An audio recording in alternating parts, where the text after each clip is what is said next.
नमस्कार। विंध्याचल धाम, विंध्याचल धाम और विंध्याचल मंदिर और विंध्यवासिनी माता,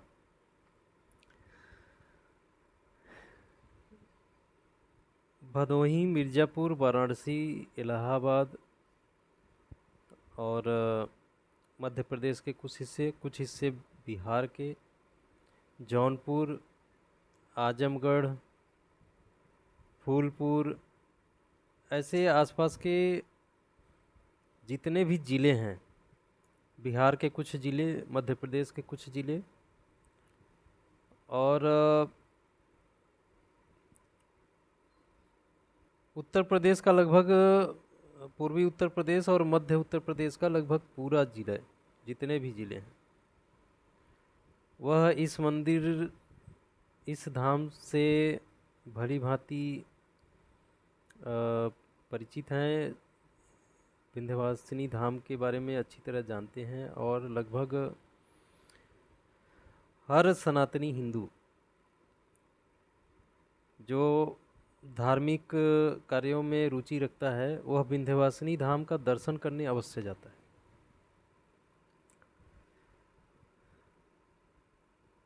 जितने भी युवा हैं या बड़े हैं, उम्र दराज हैं, यह अलग अलग तरह से विंध्यवासिनी धाम का दर्शन करने जाते हैं।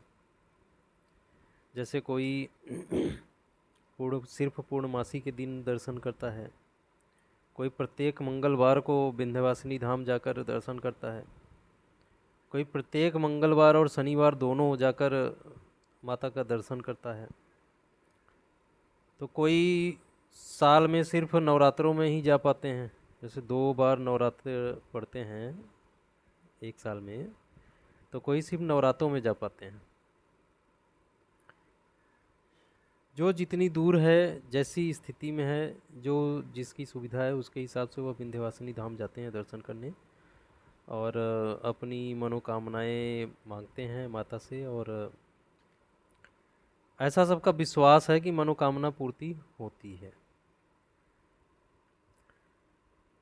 लेकिन जितने भी लोग विंध्यवासिनी धाम जाते हैं माता के दर्शन करने, मेरा विश्वास है कि उनमें अधिकतर लोगों को विंध्यवासिनी धाम और विंध्यवासिनी माता के इतिहास के बारे में पता नहीं होगा। ये मेरा पूर्ण विश्वास है। जो माता का अनन्य भक्त भी होगा ना, जो खुद को माता का अनन्य भक्त कहता होगा, मेरा विश्वास है कि उसको भी इतिहास के बारे में पता नहीं होगा। और अगर पता होगा भी तो कुछ बातें पता होंगी, सब नहीं पता होगा। तो चलिए आज जानते हैं विंध्यवासिनी धाम के बारे में और विंध्यवासिनी माता के इतिहास के बारे में।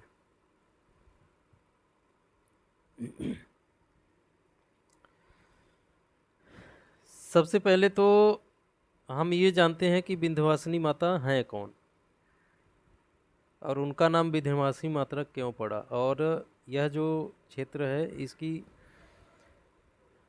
विंध्यवासिनी जो धाम है, इसकी मान्यता इतनी ज़्यादा क्यों है। तो सबसे पहले तो विंध्यवासिनी माता आदि शक्ति माता दुर्गा का ही रूप हैं और विंध्यवासिनी विंध्यवासिनी या विंध्यगिरी पर्वत ही वह जगह है जहाँ पर माता दुर्गा और महिषासुर का युद्ध हुआ था। माता दुर्गा और महिषासुर का युद्ध हुआ था और यही वह जगह है जहाँ पर माता दुर्गा ने महिषासुर का वध किया था। पहला फैक्ट, ये कुछ लोगों को पता होगा, सबको नहीं पता होगा। दूसरी जानकारी है कि सनातन धर्म में जो मान्यता है कि 51 शक्तिपीठ हैं पूरे भारतवर्ष में, और सनातन धर्म में जितने भी शक्तिपीठ अब तक हुए हैं उनमें 51 शक्तिपीठ हैं। लेकिन विंध्यवासिनी धाम शक्तिपीठ पहला और एकमात्र ऐसा शक्तिपीठ है जो गंगा तट के किनारे स्थित है। मतलब शक्तिपीठ और भी हैं, लेकिन विंध्यवासिनी धाम को छोड़ दें तो और कोई भी शक्तिपीठ गंगा तट के किनारे स्थित नहीं है। 2 फैक्ट हो गए। तीसरा फैक्ट है जो विंध्याचल है, इसको एक पर्वत है, कहते हैं विंध्याचल पर्वत पर माता का मंदिर है। तो पर्वत, तो क्या उसका नाम विंध्याचल ही था? नहीं, उसका नाम था विंध्यगिरि पर्वत। इसका जो उल्लेख है ये महाभारत में उल्लेख है, पहले इसका नाम था विंध्यगिरि पर्वत। महाभारत में धर्मराज युधिष्ठिर ने एक वाक्य कहा है और उसमें उन्होंने इसका जिक्र किया है। उन्होंने कहा है विंध्ये चैवनग श्रेष्ठे तवस्थान नहीं शाश्वतम। मतलब पर्वतों में श्रेष्ठ विंध्याचल, पर्वतों में श्रेष्ठ विंध्याचल पर हे माता आप सदैव विराजमान रहती हैं। महाभारत में इसका जिक्र है। और तीसरा फैक्ट आपको बता दिया। चौथा फैक्ट है कि विंध्याचल पर्वत का जो जिक्र है ना, वो हमारे सनातन धर्म के लगभग 11 पुराणों और शास्त्रों में इसका जिक्र है। 11, जिनमें प्रमुख रूप से मार्कंडेय पुराण है, स्कंद पुराण है, और तंत्र शास्त्र में विंध्याचल धाम का जिक्र है। 4 फैक्ट हो गए। 5वां फैक्ट है जब भगवान श्री राम को अयोध्या से निर्वासित किया गया और जब वह अपने निर्वासन काल में निकले, अपने राज्य से निकले, तो वह विंध्याचल धाम में भी आए थे। भगवान श्री राम, लक्ष्मण जी और माता सीता जो है अपने निर्वासन काल में वह विंध्याचल आए थे। ये 5 फैक्ट हो गए। छठा फैक्ट है कि जब महाराजा दशरथ का देहावसान हो गया था, तो अब क्योंकि सनातन धर्म में क्या है कि प्रति वर्ष अपने पूर्वजों का पिंडदान करना पड़ता है, प्रत्येक वर्ष अपने पूर्वजों का पिंडदान करना पड़ता है। और क्योंकि भगवान राम 14 वर्ष के लिए निर्वासित हुए थे, तो जब वो विंध्याचल धाम में आए थे उस समय उन्होंने अपने पिता की आत्मा शांति के लिए यहाँ पर पिंडदान किया था। 6 फैक्ट हो गए।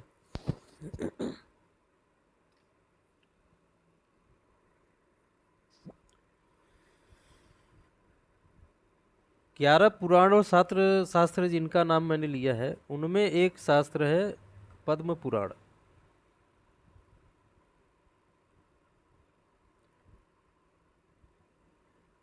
अब माता दुर्गा का रूप है, लेकिन इनको विंध्यवासिनी क्यों कहते हैं? माता दुर्गा का रूप है लेकिन इनको विंध्यवासिनी क्यों कहते हैं?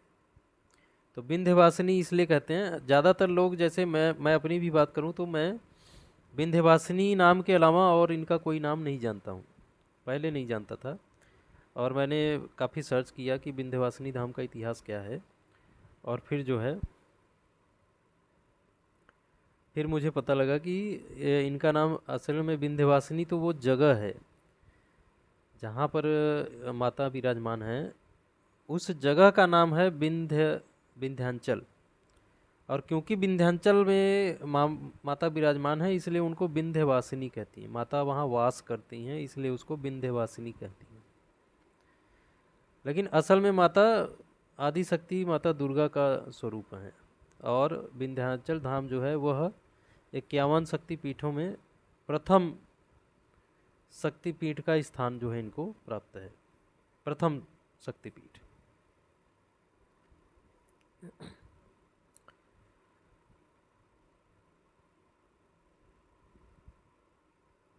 दूसरा है, एक पुराण है देवी भागवत। देवी भागवत, उसमें भी माता का जिक्र है। विंध्यवासिनी धाम का जो है के बारे में चर्चा है। उसमें क्या चर्चा आता है, उसमें कथा है और उसमें कहते हैं, सृष्टिकर्ता ब्रह्मा जी जब सबसे पहले अपने मन से स्वयंभुव मनु और शतरूपा को उत्पन्न किया, तब विवाह करने के उपरांत स्वयंभू मनु ने अपने हाथों से देवी की मूर्ति बनाकर 100 वर्षों तक कठोर तप किया। मतलब विंध्यवासिनी माता का जो मूर्ति बना है उसको स्वयंभू मनु इन्होंने जो है यह मूर्ति स्थापित किया था और फिर 100 वर्षों तक कठोर तप किया था।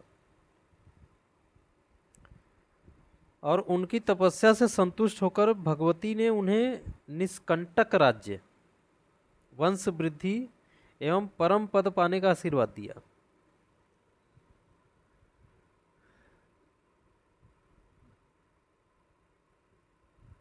और यह आशीर्वाद देकर माता विंध्याचल पर्वत पर चली गई। तो अब ये देखिए कि विंध्याचल मंदिर, विंध्याचल धाम का जो है अस्तित्व तो कितना पुराना है।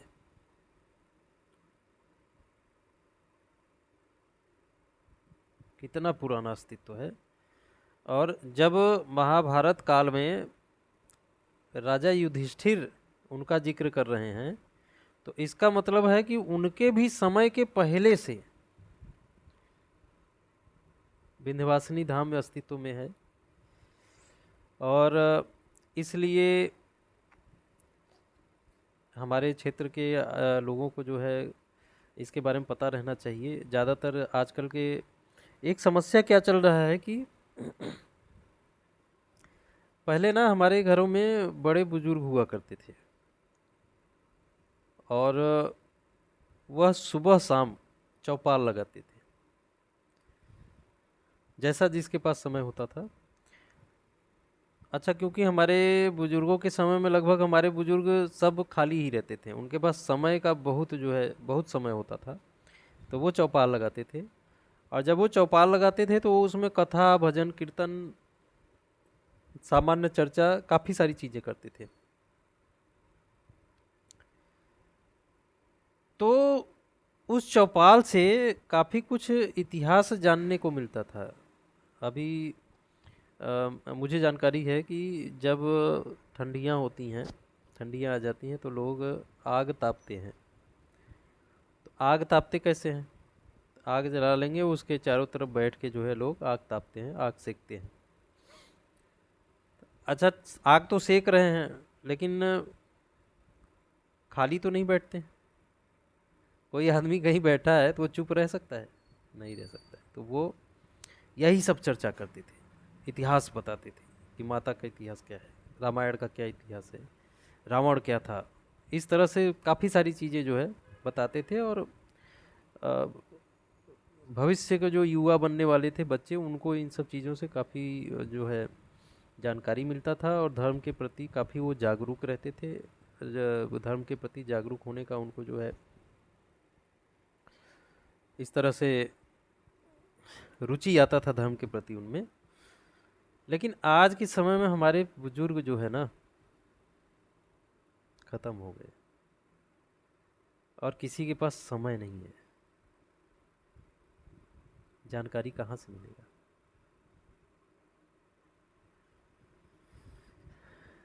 मेरे विचार से आज भी गांव में चौपाल लगना चाहिए। जो बुजुर्ग ख़त्म हो गए तो हो गए, लेकिन जो बचे हैं या जो नए बुजुर्ग बन रहे हैं वह चौपाल लगाया करें, और गांव के गांव आपस में एक साथ बैठ के चर्चा किया करें। ये बहुत ही अच्छा है, गांव के लिए अच्छा है, गांव के लोगों के लिए, गांव के युवाओं के लिए अच्छा है।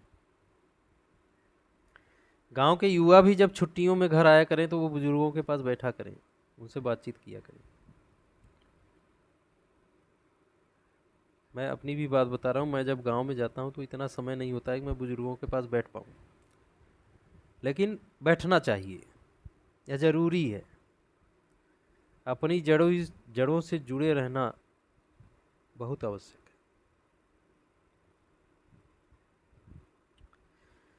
तो यह सब रहा जो है विंध्याचल मंदिर, विंध्याचल धाम का इतिहास, और माता विंध्याचली के बारे में जो भी जानकारी मुझे मिला वह मैं आपके साथ शेयर कर रहा हूँ, क्योंकि अधिकतर जो है हमारे भाई बहनों माताओं को इतिहास के बारे में पता नहीं, माता विंध्याचल हैं कौन। कितने लोग तो माता विंध्याचल का दर्शन इसलिए करने चले जाते हैं क्योंकि बगल वाला जा रहा है, क्योंकि गांव के लोग जा रहे हैं। वहाँ जाएं क्यों, वहाँ की मान्यता क्या है, इस सब के बारे में नहीं पता है। अधिकतर लोगों को नहीं पता है, बहुत लोगों को पता है, लेकिन अधिकतर लोगों को नहीं पता है। मैं अपनी ही बात कर लूँ, सन 2002 से सन 2006 के बीच में मैं प्रत्येक पूर्णमासी को साइकिल से विंध्याचल जाता था और माता के दर्शन करके आता था। लेकिन माता के बारे में मुझे पता नहीं था, धाम के बारे में, धाम की मान्यता क्या है, ये सब चीज़ों के बारे में मुझे नहीं पता था।